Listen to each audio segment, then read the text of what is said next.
Hi అండి, welcome to Sunitha vlogs. ఈరోజు వీడియోలో మీకు నేను దాల్ ముడి మిక్చర్ బయట కొన్న వాటిలాగే ఇంట్లోనే ఈజీగా ఎలా తయారు చేసుకోవచ్చో చూపించబోతున్నానండి. ఇవి మీకు ఒకసారి చేసి పెట్టుకుంటే 1 మంత్ వరకు కరకరలాడుతూ నిలువ కూడా ఉంటాయి. వీటిని తయారు చేసుకోవడం కోసం పచ్చి దాల్ ముడి, హోల్ మసూర్ దాల్ అంటారండి. మీకు ఇవి సూపర్ మార్కెట్లో ఈజీగా దొరుకుతాయి.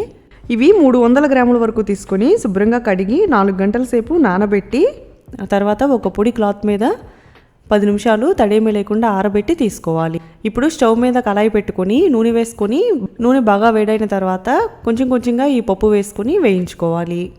ఇవి పైకి చిందుతాయి కాబట్టి జాగ్రత్తగా వేయించుకోవాలి. హై ఫ్లేమ్లో 1 నిమిషం వేగిన తర్వాత మీడియం ఫ్లేమ్లో పెట్టుకొని వేయించుకోండి. కంటిన్యూగా హై ఫ్లేమ్లో వేయించినా ఈజీగా మాడిపోతాయండి. అలాగే లో ఫ్లేమ్లో పెట్టినా ఆయిల్ పీల్చేస్తాయి. అందుకని చూసుకొని మంటని అడ్జస్ట్ చేసుకుంటూ కంటిన్యూగా కలుపుకుంటూ వేయించుకోండి.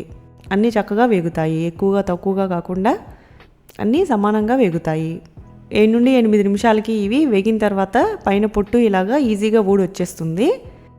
అలాగే మీకు క్రిస్పీగా అవి వేగినట్లు సౌండ్ కూడా అర్థమవుతుంది.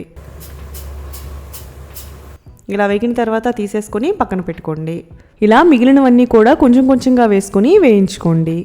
ఇప్పుడు ఈ దాల్ ముడి మిక్చర్లో కలుపుకోవడానికి సన్నకారపూస ప్రిపేర్ చేసుకుందాము.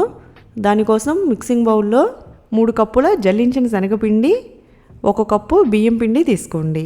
ఇంకా 1/2 టీ స్పూన్ పసుపు, సరిపడా ఉప్పు, 2 టేబుల్ స్పూన్ల నెయ్యి వేసుకొని ఇవన్నీ కలిసేలాగా కలుపుకోండి. తర్వాత దీనిలో కొంచెం కొంచెంగా నీళ్లు వేసుకుంటూ పిండిని వీడియోలో చూపించిన విధంగా సాఫ్ట్గా కలుపుకోవాలి. ఇలా అయితే మీకు సన్న చక్రాలు కాబట్టి జంతికల గొట్టం నుండి చిన్న హోల్స్ నుండి ఈజీగా పిండి దిగుతుంది. ఇలా పిండి కలుపుకున్న తర్వాత జంతికల గొట్టం లోపల పిండి అంటుకోకుండా చుట్టూ నూనె రాసుకొని కొంచెం కొంచెంగా పిండిని పెట్టుకుంటూ ఒత్తుకోవాలి.